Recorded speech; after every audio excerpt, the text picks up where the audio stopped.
ଘରେ ଥିବା 3ଟି ସାମଗ୍ରୀରେ ଏତେ ତୁଲତୁଲିଆ ନରମ ପିଠା ବନିବ ଆପଣମାନେ କେବେ ଭାବି ହିଁ ନଥିବେ। ଦେଖନ୍ତୁ କେତେ ବଢ଼ିଆ ପୁରା ସୁପର ସଫ୍ଟ ବନିଛି ଆଉ ଆପଣମାନେ ଦେଖିକି ଜାଣିପାରୁଥିବେ ଦେଖୁ ଦେଖୁ ହିଁ ସେଇଥିରୁ ଗୋଟେ ପିସ୍ ଆଣି ଖାଇବା ପାଇଁ ଇଚ୍ଛା ହେବ।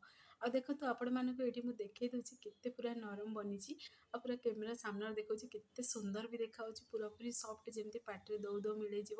ଆଉ ଦେଖିବେ ଏମିତି ଲାଗିବ ଯେ ମାନେ ଦେଖିବାକୁ ତ ପୁରା ଛେନା ପୋଡ଼ ପୋଡ଼ି ହିଁ ଦେଖାଯାଉଛି ଆଉ ଟେଷ୍ଟ ବି ତାର ପୁରାପୁରି ଜବରଦସ୍ତ। ଘରେ ଥିବା ବେସିକ୍ ସାମଗ୍ରୀରେ ବି ବହୁତ ସ୍ୱାଦିଷ୍ଟ ପିଠା ଆପଣମାନେ ଘରେ ବନେଇ ପାରିବେ। ତ ଚାଲନ୍ତୁ ଲେଟ୍ ନ କରି ରେସିପିଟି ଆଜି ଆମେ ପ୍ରସ୍ତୁତ କରିବା। ଫୁଲ୍ ଭିଡ଼ିଓକୁ ୱାଚ୍ କରନ୍ତୁ। ନମସ୍କାର, ଜୟ ଜଗନ୍ନାଥ ଫ୍ୟାମିଲି କୁକିଂକୁ ଆପଣମାନଙ୍କୁ ଅନେକ ଅନେକ ସ୍ୱାଗତ। ନରମ ତୁଲତୁଲିଆ ପିଠାକୁ ବନେଇବା ପାଇଁ ପ୍ରଥମେ ଆମେ କିଛି ଚାଉଳ ନେବା। ଚାଉଳକୁ ମୁଁ 2 ଘଣ୍ଟା ଆଗରୁ ବତୁରେଇ ଦେଇଥିଲି ଆଉ ଚାଉଳ ଦେଖନ୍ତୁ ପୁରା ବତୁରେଇ ହେଇଛି, ତାକୁ 2ରୁ 3 ଥର ଟିକେ ଭଲସେ କ୍ଲିନ୍ କରି ମୁଁ ଏଠି ଧୋଇ ଦେଇଛି।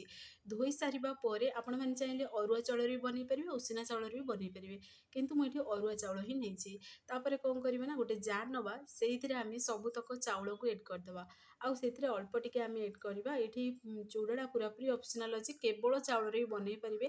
ଯଦି ଅଧିକା ନରମ ଖାଇବାକୁ ପସନ୍ଦ କରନ୍ତି ତାହେଲେ ଅଳ୍ପ ଟିକେ ଚୁଡ଼ା ଏଡ଼୍ କରିବେ। ମାନେ ଯଦି ଏଇଠି ଆପଣମାନେ ଗୋଟେ ଗ୍ଲାସ୍ ନେଉଛନ୍ତି ଯଦି ଚାଉଳ, ତାହେଲେ ଦେଖିବେ ଗୋଟେ ଗ୍ଲାସ୍ର 4 ଭାଗରୁ ଗୋଟେ ଭାଗ ହିଁ ସେଥିରେ ଚୁଡ଼ାକୁ ଏଡ଼୍ କରିବେ ଆଉ ତାକୁ ମିକ୍ସରରେ ଗ୍ରାଇଣ୍ଡିଂ କରି ଗୋଟେ ଆମେ ଫାଇନ୍ ପେଷ୍ଟ ବନେଇକି ରେଡ଼ି କରିଦେବା। ଆଉ ସେଥିରେ ଫ୍ଲେଭର୍ ପାଇଁ ବୋଲି ଏଠି ମୁଁ 2ରୁ 3ଟି ଅଳେଇଚ ଏଡ଼୍ କରିଥିଲି। ତ ଦେଖନ୍ତୁ ଗ୍ରାଇଣ୍ଡିଂ ହେଇସାରିବା ପରେ ଆମେ ଗୋଟେ ବାଉଲକୁ ବାହାର କରିଦେବା। ବାହାର କରିସାରିବା ପରେ ଆକୁ ଆମେ କିଛି ସମୟ ରେଷ୍ଟ ପାଇଁ ରଖିବା। ତ ସେଥି ଭିତରେ ଚାଲନ୍ତୁ ଆମର ଆଗ ପ୍ରଣାଳୀ ଆମେ ପ୍ରସ୍ତୁତ କରିବା। ଆଉ ଜାର୍କୁ ଟିକେ କ୍ଲିନ୍ କରି ଅଳ୍ପ ଟିକେ ମୁଁ ସେଥିରେ ପାଣି ଦେଇଦେଲି। ତ ଏବେ ଦେଖନ୍ତୁ ଆକୁ ସାଇଡ଼ରେ ରଖିସାରିବା ଏଇ ଯେଉଁ ବଟାଟାକୁ, ଚାଉଳ ବଟାକୁ। ତାପରେ କ'ଣ କରିବେ ନା ଗୋଟେ ଆମେ ଏଠି କଂସାରେ କିଛି ଆମେ ନେବା, ସେଥିରେ ପାଣି ନେବା ଆଉ ଯେତିକି ମିଠା ଖାଇବେ, ଯେତିକି ଆପଣମାନେ ଚାଉଳ ନେଇଥିବେ ସେ ଅନୁସାରେ ଗୁଡ଼ ନେବେ। ଗୁଡ଼ ଚିନି ଆପଣମାନେ ଯାହା ବି ନେଇପାରିବେ। ଆଉ ଗୁଡ଼ଟା ଟିକେ ମେଲ୍ଟ ହେଲା ପର୍ଯ୍ୟନ୍ତ ଅପେକ୍ଷା କରିବା। ତ ଗୁଡ଼ଟା ପୁରା ମେଲ୍ଟ ହେଇସାରିବା ପରେ ପାଗ ବନେଇବା କିଛି ଦରକାର ନାହିଁ, କେବଳ ଗୁଡ଼ଟା ମେଲ୍ଟ କରିବା ପାଇଁ ଆମେ ସେଥିରେ ପାଣି ଗୁଡ଼ ମିକ୍ସ କରିକିରି ତାକୁ ଟିକେ ଫୁଟାଇ ଦେବା। ତାପରେ ଦେଖନ୍ତୁ ଗୋଟେ ଛଣାର ହେଲ୍ପରେ, ଚା ଛଣାର ହେଲ୍ପରେ ଆମେ ଛାଣିଦେବା ସେ ପାଣିଟାକୁ ସେଥିରେ ଏଡ଼୍ କରିଦେବା। ଆପଣମାନେ ଥଣ୍ଡା କରିକି ବି ସେଥିରେ ଏଡ଼୍ କରିପାରିବେ ଆଉ ଗରମ ଥିବ ବି ଏଡ଼୍ କରିପାରିବେ। ତ ଦେଖନ୍ତୁ ଚା ଛଣାରେ ଛାଣିବା ଦ୍ୱାରା କ'ଣ ହେବ ନା ଗୁଡ଼ରେ ଯଦି ମଇଳା ଥିବ ତାହେଲେ ବାହାରି ପଡ଼ିବ। ତ ଏବେ କ'ଣ କରିବା, ଆମେ ଗୋଟେ ଏଇଭଳି ବେଲାର ହେଲ୍ପରେ ତାକୁ ଟିକେ ଭଲସେ ଟିକେ ଆକୁ ମିକ୍ସ କରିଦେବା, ଯେମିତିକି ପୁରା ପିଠଉଟା ପୁରା ମିକ୍ସ ହେଇଯିବ। ସେଥିରେ ଚୁଡ଼ା ପୁଣି ଆମେ ଚାଉଳକୁ ବାଟିଛନ୍ତି ତ ସବୁତକ ଭଲସେ ଯେମିତି ଟିକେ ମିକ୍ସ ହେଇଯିବ, ସେଇଭଳି ପ୍ରୋସେସ୍ରେ ଟିକେ ଆମେ କଣ୍ଟିନ୍ୟୁ ଟିକେ ଆକୁ ଆମେ ମିକ୍ସ କରିବା। ତ ମିକ୍ସ ହେଇସାରିବା ପରେ ତ ଆମେ ସେଥିରେ କିଛି ଜିନିଷ ଏଡ଼୍ କରିବା। ଆମେ ଘରର ବେସିକ୍ ସାମଗ୍ରୀ ହିଁ ପ୍ରସ୍ତୁତ କରିବା, ଯେହେତୁ ସେଥିରେ ମୁଁ କେବଳ ସ୍ୱାଦ ଅନୁସାରେ ଦେଇଦେଲି ଲୁଣ। ଆଉ ଯଦି ଆପଣମାନେ ଅଧିକ ମିଠା ଖାଇବାକୁ ପସନ୍ଦ କରନ୍ତି ଚିନି ବି ଏହି ସମୟରେ ଏଡ଼୍ କରିପାରିବେ। ଆଉ ଖାଇବା ସୋଡ଼ା ଅଳ୍ପ ଟିକେ ଏଡ଼୍ କରିବା, ହାଫ୍ ଚାମଚ ଗୋଟେ ଛୋଟ ଚାମଚରେ। ଆଉ ବେକିଂ ସୋଡ଼ା ବି ହାଫ୍ ଚାମଚ ଏଡ଼୍ କରିଦେବା, ଯେମିତି ପୁରା ସଫ୍ଟ ବନିବ ପିଠାଟା। ଆଉ ଯେମିତି ପୁରା ଦେଖିବେ ମାନେ ଯେମିତି ପାଟିରେ ଦଉ ଦଉ ମିଳେଇଯିବ ଆଉ ଫୁଲିବ ବି ପିଠାଟା, ବହୁତ ବଢ଼ିଆ ଲାଗିବ ଖାଇବା ପାଇଁ।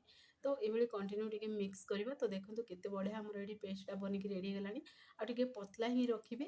ତ ଦେଖିବେ ଯେହେତୁ ଦେଖିବେ ଚାଉଳଟା ବନିଲା ମାନେ ସେ ଟିକେ ଫୁଲିବ, ସେଥିପାଇଁ ମୁଁ ଟିକେ ପତଲା ରଖିଛି। ବେଟରଟା ଯେମିତି ପିଠଉଟା ପୁରା ପତଲା ରହିବ, ଯେମିତି ଚିତଉ ପିଠା ବନାଉଛନ୍ତି ଚିତଉ ପିଠା ଆଉ ଟିକେ ପତଲା ରହେ, କିନ୍ତୁ ମିଠା ଚିତଉ ଆପଣମାନେ ବନେଇଥିବେ ଯଦି ସେଇଭଳି ପ୍ରୋସେସ୍ରେ ରଖିବେ।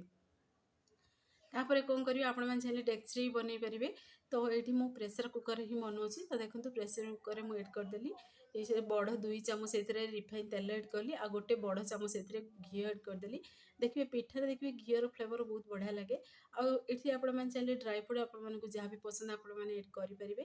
ମୁଁ ନଡ଼ିଆକୁ ଛୋଟ ଛୋଟ ପିସେସ୍ରେ କଟିଂ କରି ସେଥିରେ ଏଡ଼୍ କରିଦେଲି। ନଡ଼ିଆଟା ଟିକେ ଭାଜିଲା ପର୍ଯ୍ୟନ୍ତ ଅପେକ୍ଷା କରିବା। ଆଉ ଦେଖନ୍ତୁ ନଡ଼ିଆଟାର କଲର୍ ପୁରା ଚେଞ୍ଜ ହେଇସାରିଲାଣି। ତ ଏବେ କ'ଣ କରିବା ନା ସେ ଯେଉଁ ପିଠଉଟା ଆମେ ମିକ୍ସ କରି ରଖିଥିଲେ ତାକୁ ସେଥିରେ ଆମେ ଏଡ଼୍ କରିଦେବା। ତ ଏଡ଼୍ କରିକିରି ଆମେ କ'ଣ କରିବା ନା ଆକୁ କିଛି ସମୟ ଆକୁ ଆମେ କଭର୍କୁ ଟିକେ ବନ୍ଦ କରି ଟିକେ ବନିବାକୁ ଦେବା। ଆଉ ଦେଖନ୍ତୁ କେତେ ସୁନ୍ଦର ଦେଖାଯାଉଛି। ଆଉ ପ୍ରଥମରୁ ହିଁ ତାକୁ ଟିକେ ହାଇ ଫ୍ଲେମ୍ରେ ରଖିବେ। ହାଇ ଫ୍ଲେମ୍ରେ 3ରୁ 4 ମିନିଟ୍ ରଖିବେ ପୁରା। ତାପରେ କ'ଣ କରିବା ନା କଭର୍କୁ ଟିକେ ବନ୍ଦ କରିଦେବା। ବନ୍ଦ କରିକି ଆମେ ଫ୍ଲେମ୍କୁ ଗ୍ୟାସ୍ ଫ୍ଲେମ୍କୁ ପୁରା ସ୍ଲୋ କରିଦେବା। ସ୍ଲୋ ଆଞ୍ଚରେ 15 ମିନିଟ୍ ପର୍ଯ୍ୟନ୍ତ ବନିବାକୁ ଦେବା। 15 ମିନିଟ୍ ପରେ ଆପଣମାନଙ୍କୁ ମୁଁ ଦେଖାଉଛି, ଦେଖନ୍ତୁ ଏଠି ଆଉ ସିଟିକୁ ବାହାର କରିଦେବେ। ତ ପ୍ରେସର କୁକରରେ ଯଦି ବନାଉଛନ୍ତି ସିଟିଟା ବାହାର କରିକିରି ହିଁ ପ୍ରସ୍ତୁତ କରିବେ। ଆଉ ଦେଖନ୍ତୁ ଆପଣମାନଙ୍କୁ ଦେଖାଉଛି ଏ ପୁରା କେକ୍ ଭଳି ହିଁ ବନିଛି। ଆଉ ଦେଖିବେ ଛୁରୀ କି ଷ୍ଟିକ୍ ଯାହା ବି ମାରିବି ସେଥିରେ ପୁରା ଚେକ୍ କରିବେ।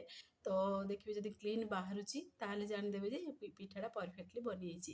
ଆଉ ଚାରି ସାଇଡ଼୍ ପୁରା ଏଇଭଳି ଆମେ କ୍ଲିନ୍ କରିଦେବା। ଆଉ ପିଠାଟାକୁ ଆମେ ଓଲଟେଇକି ବାହାର କରିଦେବା ଗୋଟେ ଆମେ ପ୍ଲେଟ୍କୁ। ଆଉ ଦେଖନ୍ତୁ ଏଠି ମୁଁ କଟିଂ କରିଦେଇଛି, କେତେ ବଢ଼ିଆ ପୁରା ନରମ ତୁଲତୁଲିଆ ପିଠା ବନିକି ରେଡ଼ି ହେଇଛି। ବହୁତ ସୁପର ସଫ୍ଟ ଥିଲା, ପାଟିରେ ଦଉ ଦଉ ମିଳିଯାଉଥିଲା। ଟେଷ୍ଟ ତ ପୁରା ଜବରଦସ୍ତ ଥିଲା। ତେଲ ଘିଅର ଫ୍ଲେଭର ଆସୁଥିଲା, ପୁଣି ଖାଇବା ସମୟ ନଡ଼ିଆର ଫ୍ଲେଭର ଥିଲା, ବହୁତ ବଢ଼ିଆ ଟେଷ୍ଟି ଲାଗୁଥିଲା। तो आपण मैंने यही तरीके घरे आपको निहाती ट्राए करूँ। देखिए बिना चीनी रे आपण मैंने बनई पारे ये पिठा को आ हेल्दी भी रहिबो गुड़े बनइबे आ केवल चाउल घरे थे बेसिक सामग्री आपण मैंने बनईकी रेडी करेंगे। तो देखो आपण मानू खंड करी भी देखई दउची केते सॉफ्ट बनिची।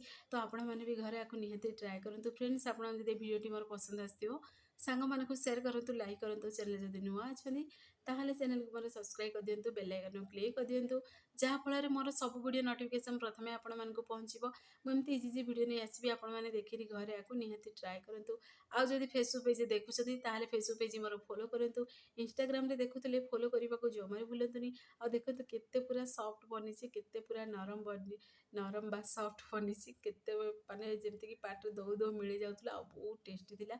मो पुओ माने चारि साइड पूरा तार क्रिप्सी बनिची से क्रिप्सी गुडा को ही खाइबा चलैतले से माने जेतु छुआ मानकु देखि ए सब जिंस गुडा बहुत पसंद थाए।